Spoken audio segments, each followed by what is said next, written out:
Good morning, chemistry students. My name is Mr. Adam. This is chemistry. Today is the 1st of May. It is a Friday, and it is a day 2 in our rotation.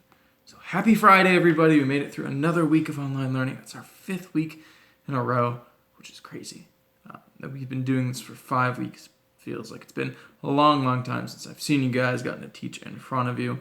But nevertheless, we persist. We keep moving with this in this new world. Thank you so much for all the work that you guys have done. I know it's not been easy. I know it's not always been fun and exciting like it has been sometimes in class. We've missed out on some lab days.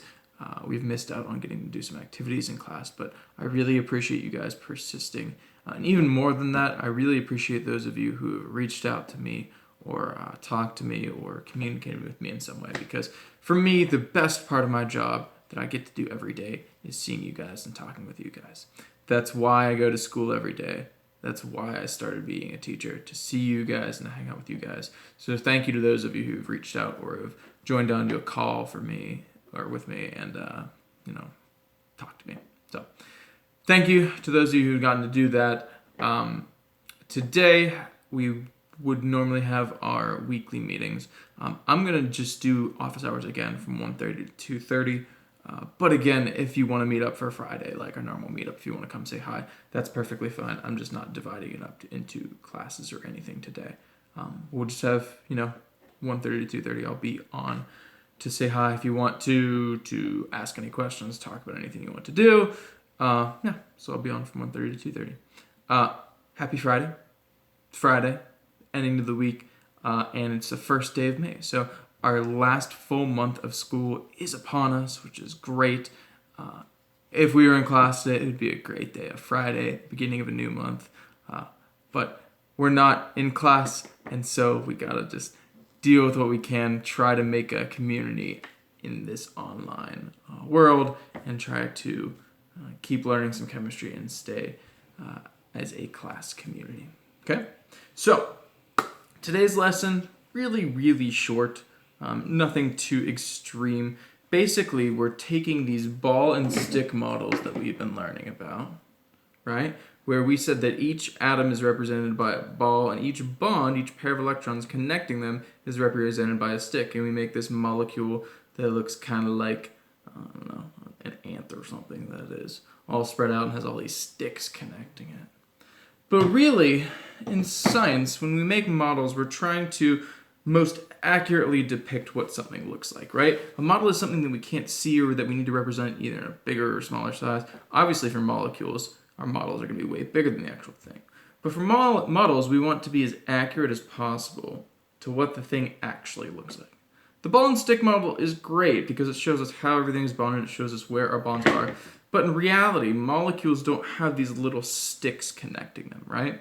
You don't see bonds like sticks. Instead, what really happens is that molecules will kind of overlap with each other, right? The atoms in molecules will overlap with each other. So right here, you can see a carbon and 3 hydrogens attached to it. In reality, this carbon and hydrogen are sharing electrons. And as they do that, what they do is they overlap, right? As they're sharing electrons, they are overlapping the electron clouds with each other. And as they do that, they kind of fuse together, meld together, and form this shape where they are overlapping, right? So in reality, this is what a carbon bonded to a hydrogen is going to look like, right? It's going to be this carbon and this hydrogen. There are electron clouds on the outside that form up that sphere shape of the atom, and they're going to be connected together and kind of overlapping here, right? So this white atom would kind of be bonding into this black atom. You'd see some overlap there. And this black atom would be bonding into this white atom. You'd see some overlap there. So when we look at these models today, all of our atoms are overlapping in these molecules, right? And so we call these models the space-filling models. That's our new term for today. We're looking at these space-filling models. And what we mean by space-filling is we're looking at how the atoms fill up the space around them and how the space between those atoms overlaps. So we're looking at the actual shape of molecules again, but we're looking at how they fill up space. Now, in today's lesson, you're going to be looking at 3 different smelling molecules, right, that we've looked at a little bit before. One's going to smell sweet, one's going to smell minty, and one's going to smell like camphor, which is kind of piney, right? So it smells kind of piney. So in these three shapes, we're looking a little bit at the functional groups, but we're also looking to see what the overall shape is like, right? We did this a little bit in lesson 9 when we saw what these general shapes were like, or what the how the molecules were connected in like a line or a ring or anything like that. So our first shape that we're going to look at for sweet smelling molecules, right? It's going to look something like this. You can see the OH group on the end here, that red and white atom forming an OH group, making this an alcohol. But look at the general shape of this molecule. It's pretty long, right? It's kind of a long chain. So in this long chain, we're saying that if you have a long chain for your space-filling model, if overall it's kind of long and stringy shaped, then we're going to say it has a sweet smell. All right? Our second molecule, we're going to see again this 6-carbon ring that we saw in lesson 9. The difference here is the shape isn't just long and stringy, right? Those carbon molecules are a little more tightly packed together. I'll kind of give you a better view of this here. So the carbon molecules are kind of more tightly packed together. And if you look at it, I like how they describe this.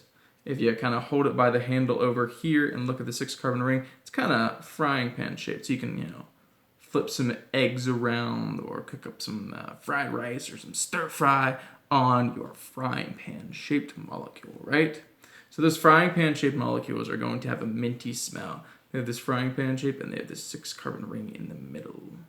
So, okay, frying pan shaped molecules, right? And the last kind of molecule that we see, they say, is kind of ball shaped. Okay, so if you look at it from this angle with that carbon, the 6-carbon ring, and then the carbon in the middle, it does kind of look like a ball. You kind of have to take this one off and that one off. But overall, you can kind of see that there's kind of this sphere, this ball in the middle, kind of this just cluster of carbon atoms all together, right? So that's a ball-shaped molecule where we have this 6-carbon ring, and then that 1 carbon in the back, right? Or carbon in the front, 6-carbon ring.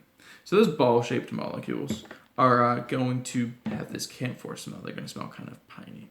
So when you're looking at molecules, it's really important to notice the overall shape in addition to this thing that we talked about before, the functional group.